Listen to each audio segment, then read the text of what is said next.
ഭേദഗതി വിജ്ഞാപനമിറങ്ങിയതിന് പിന്നാലെ പ്രതിഷേധവുമായി കേരളത്തിലെ ഭരണ പ്രതിപക്ഷം. പൗരന്മാരെ പല തട്ടുകളാക്കാനുള്ള നീക്കം ഒറ്റക്കെട്ടായി എതിർക്കണമെന്ന് മുഖ്യമന്ത്രി പ്രതികരിച്ചു. വോട്ട് ലക്ഷ്യമാക്കിയാണ് കേന്ദ്ര നീക്കമെന്ന് മുസ്ലിം ലീഗ് പറഞ്ഞു. മനുഷ്യനെ മതത്തിന്റെ പേരിൽ വിഭജിക്കുന്നതാണ് നടപടിയെന്ന് KPCC അധ്യക്ഷൻ K സുധാകരൻ പ്രതികരിച്ചു. UDF നാളെ മണ്ഡലതലങ്ങളിൽ പ്രതിഷേധിക്കും. സംസ്ഥാന വ്യാപക പ്രതിഷേധത്തിന് CPM-ഉം ആഹ്വാനം ചെയ്തു. തെരഞ്ഞെടുപ്പിന് മുൻപ് വിജ്ഞാപനമിറക്കിയത് വർഗീയ വികാരം കുത്തിയിളക്കാനാണെന്നും സംഘപരിവാറിന്റെ ഹിന്ദുത്വ വർഗീയ അജണ്ടയുടെ ഭാഗമായി മാത്രമേ ഇതിനെ കാണാൻ കഴിയൂ എന്നും മുഖ്യമന്ത്രി പ്രതികരിച്ചു. നിയമം കേരളത്തിൽ നടപ്പാക്കില്ല എന്നും മുഖ്യമന്ത്രി ആവർത്തിച്ചു. വോട്ട് ലക്ഷ്യമാക്കിയാണ് കേന്ദ്ര നീക്കമെന്ന മുസ്ലിം ലീഗ് സംസ്ഥാന അധ്യക്ഷൻ സാദിഖ് അലി ശിഹാബ് തങ്ങൾ പറഞ്ഞു. പെട്ടെന്ന് നടപ്പാക്കുകയില്ല എന്ന് തന്നെയാണ് അന്ന് സുപ്രീം കോടതിയിൽ കേന്ദ്ര ഗവൺമെൻറ് അഫിഡവിറ്റ് കൊടുത്തത്.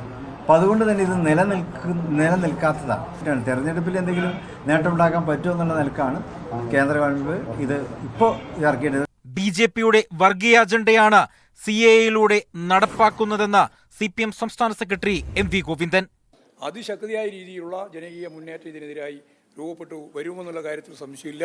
നിയമപരമായിട്ടും അതുപോലെ തന്നെ ഈ നിയമത്തിനെതിരായിട്ടുള്ള ജനങ്ങളെ അണിനിരത്തിക്കൊണ്ടും ശക്തിയായ രീതിയിൽ മുന്നോട്ടേക്ക് പോകാൻ തന്നെയാണ് കേരളം ഒന്നടങ്കം തീരുമാനിക്കാൻ പോകുന്നത്. ഇന്ത്യ മുന്നണി അധികാരത്തിലെത്തിയാൽ നിയമം അറബിക്കടലിലേക്ക് വലിച്ചെറിയുമെന്നായിരുന്നു KPCC അധ്യക്ഷന്റെ പ്രതികരണം.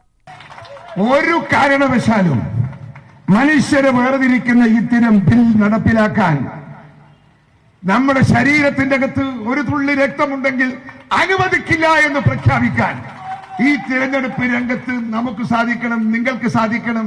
തെരഞ്ഞെടുപ്പ് സ്റ്റണ്ടാണെന്നും കോൺഗ്രസ് രാജ്യവ്യാപകമായി പ്രക്ഷോഭം നടത്തുമെന്നും VD സതീശൻ. രാജ്യത്തെ ഭിന്നിപ്പിക്കാനുള്ള സംഘപരിവാർ ഗവൺമെന്റിന്റെ ഒരു നീക്കത്തെയും ഞങ്ങൾ അനുവദിക്കില്ല. നിയമം അംഗീകരിക്കില്ലെന്നും തെരുവിൽ പ്രക്ഷോഭം തുടരുമെന്നും വെൽഫെയർ പാർട്ടി അറിയിച്ചു.